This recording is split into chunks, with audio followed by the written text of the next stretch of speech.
Thank you, Speaker, and Chairperson, and good afternoon, honorable members.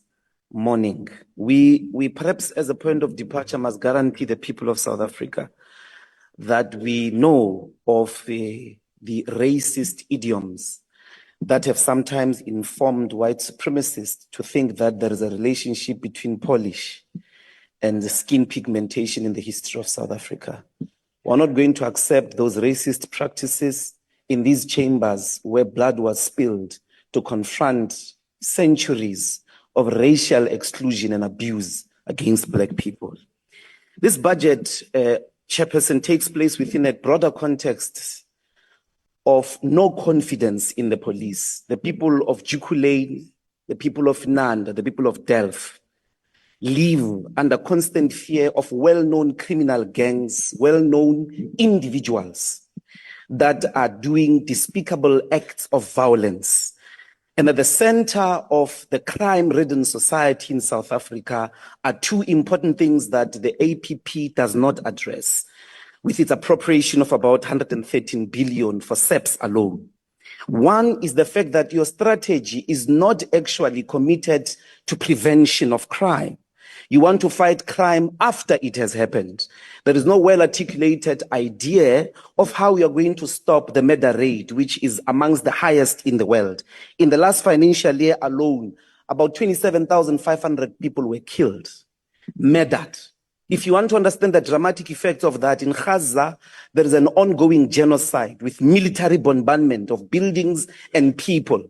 In the same period, so to speak, since the war started, 38,000 people were casualties, 27,500 in South Africa under so-called peace conditions. In Gaza, where there is a war and genocide, 38,000. You have lost the war against crime.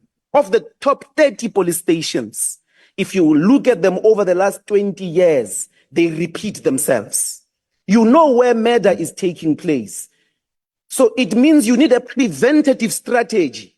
All those police stations are known coming from only 4 provinces, KwaZulu-Natal, Gauteng, Eastern Cape, and the Western Cape.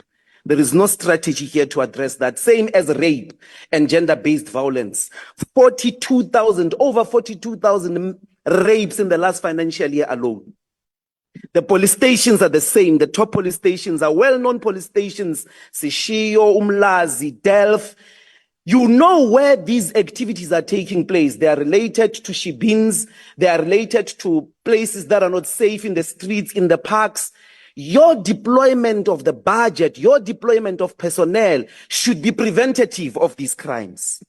There is kidnapping on the rise. Even members of parliament in this chamber these days get kidnapped. Gangs and drugs, all the drug lords or the drug dealers are known. Only the police claim ignorance. We know the houses in Orange Farm. We know the houses in Khayelitsha that are selling nyaupe. Only the police don't know. Only the police claim ignorance. The gangsters are embedded with the police. In fact, some of the drugs in our country are transported with police vans because police vans don't get to be searched. And that's another key problem of the failure of crime in this country, is the embeddedness of the police service. There is no strategy in here to disarticulate police up to the top generals that are working with criminals, that are working with drug laws, that are on the payrolls of drug lords. Crime intelligence in your budgets account for about 4%. You know why? Because you're not planning to prevent crime. There should be an increase in relation to the crime intelligence budget, because you need to produce intelligence products, predict crime, and be able to combat it, including GBV. You must have informants within families. You must put them on the payroll who are going to report on the uncles, the fathers that are raping children and women, that are beating women inside households. There are a lot of feared and known families in this country. Police fear them. Politicians don't talk about them. They are known, and some of them run assassination networks.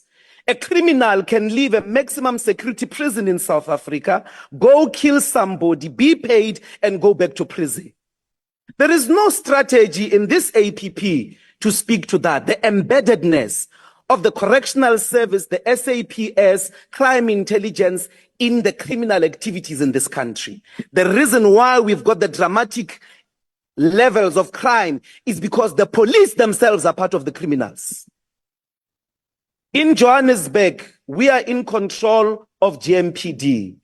The SEPs don't support the work of GMPD. If you get a person now with drugs, you hand them over to those dilapidated police stations of yours. You meet them on the other street, the same people. When you go ask them, we've just handed you criminals with drugs on their hands, you find that now it's baking powder. Because the police stations of South Africa under your watch are embedded in criminal activities. We can't support this budget. You have failed, and you are still going to fail because you are not planning to prevent crime, number one. Number two, the entire police force needs to be disarticulated from being embedded with criminals. We can't support this budget, and we call on our people to reject it. Thank you very much. Thank you, Honorable Member.